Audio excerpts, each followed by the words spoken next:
নমস্কার বন্ধুরা, শখের রান্নাঘরে আপনাদের স্বাগত। আজ আমি তৈরি করে দেখাবো কুলেখাড়া শাকের রস এবং শাক কি করে তৈরি করতে হয়। আপনারা প্রথম থেকে শেষ অবধি এই ভিডিওটা স্কিপ না করে দেখতে থাকুন। আমি তৈরি করে দেখাচ্ছি।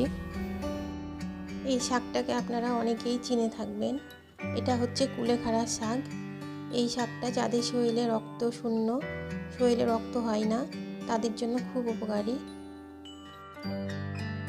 চলুন প্রথমেই আমি এই শাকটা বেছে নিই, কারণ এই শাকে অনেক বড় বড় কাঁটা থাকে।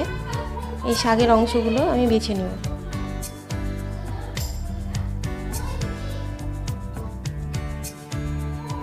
প্রথমেই আমি শাকগুলো ভালো করে বেছে নেব। দেখুন কত বড় বড় কাঁটা থাকে এই শাকে। ভালো করে না বেছে নিলে কাঁটাগুলো চলে যাবে শাকের সাথে। এবার আমি ডাল থেকে পাতাগুলো একটা একটা করে বেছে নেব। এই যে আমি এইভাবে একটা একটা করে এই ডালটা থেকে শাকগুলো বেছে নিলাম। শাকগুলো বেছে নেওয়া হয়ে গেছে আমার। আমি পরিষ্কার করে একটা একটা করে পাতা বেছে নিয়েছি। এবার আমি শাকগুলোকে কুচি কুচি করে কেটে নেব। এবার আমি শাকগুলো ভালো করে হাতে মুঠ করে ধরবো, দিয়ে কুচি কুচি কুচি কুচি করে কেটে নেব।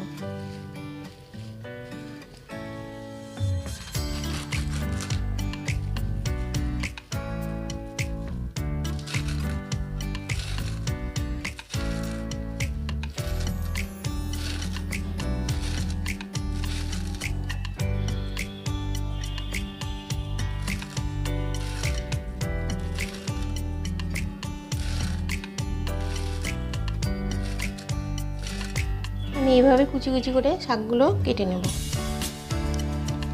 শাকগুলো আমি ভালো করে কুচি কুচি করে কেটে নিয়েছি।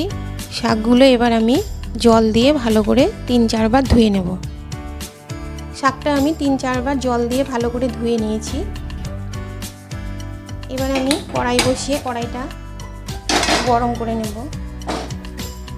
কড়াইটা গরম হয়ে গেছে। এবার আমি পরিমাণ মতো জল দিয়ে নেব। এবার আমি জলের মধ্যে ধুয়ে রাখা শাকগুলো দিয়ে নেব। এবার আমি শাকটা ঢাকা দিয়ে দিব, দিয়ে ভালো করে ফুটিয়ে শাকের জলটা আমি বের করে নেব। এবার আমি ঢাকাটা তুলে দেখে নেব। দেখুন শাকটা খুব সুন্দর ভালো মতো সিদ্ধ হয়ে গেছে এবং শাক থেকে খুব সুন্দর হলুদ রঙের জল বেরিয়ে এসেছে। আমি আরেকটু ভালো করে ফুটিয়ে নেব। এবার আমি শাকের সেদ্ধ জলটা বের করে নেব, দিয়ে শাকের জলটা আমি ভালো করে ছেঁকে একটা গ্লাসের মধ্যে ঢেলে নেব। আমাদের তৈরি হয়ে গেল কুলেখাড়া শাকের রস। আপনারা এই জলটা প্রতিদিন নিয়মিত যদি খান, যাদের শরীরে রক্ত কম, রক্ত হয় না, এই জলটা খেলে তাদের শরীরে রক্ত হবে। বাকি যে শাকটা, এটা আমি ফেলে দেব না। এই শাকটা এখন আমি একটু ফোড়ন দিয়ে রান্না করে নেব, দিয়ে এই শাকটা খাওয়াও যাবে। আবারও আমি কড়াইটা বসিয়ে নেব, এই শাকটা আমি রান্না করে নেব। এবার আমি কড়াইয়ে পরিমাণ মতো তেল দিয়ে নেব।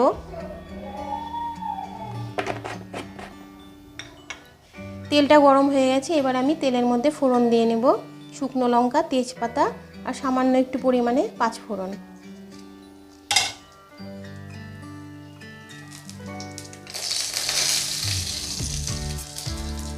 ফোড়নটা আমি একটু ভালো করে ভেজে নেব। ফোড়নটা ভেজে নেওয়া হয়ে গেছে। এবার আমি এখানে দিয়ে নেব 3-4 কোয়া রসুন। আমি ভালো করে থেতো করে রেখেছি রসুনটা। আর এখানে আমি কাঁচা লঙ্কা 2টো চিড়ে রেখেছি, লঙ্কাটা। রসুনটা আর কাঁচা লঙ্কাটা আমি ভালো করে একটু ভেজে নেব। রসুন আর লঙ্কাটা ভেজে নেওয়া হয়ে গেছে। এবার আমি সেদ্ধ করে রাখা শাকগুলো দিয়ে ভালো করে ভেজে নেব। এবার আমি শাকের মধ্যে দিয়ে নেব সামান্য একটু লবণ,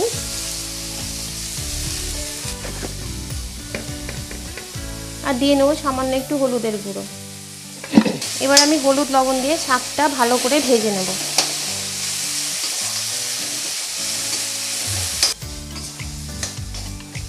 শাকটা আমার ভেজে নেওয়া হয়ে গেছে। এবার আমি শাকটা একটা প্লেটে তুলে নেব।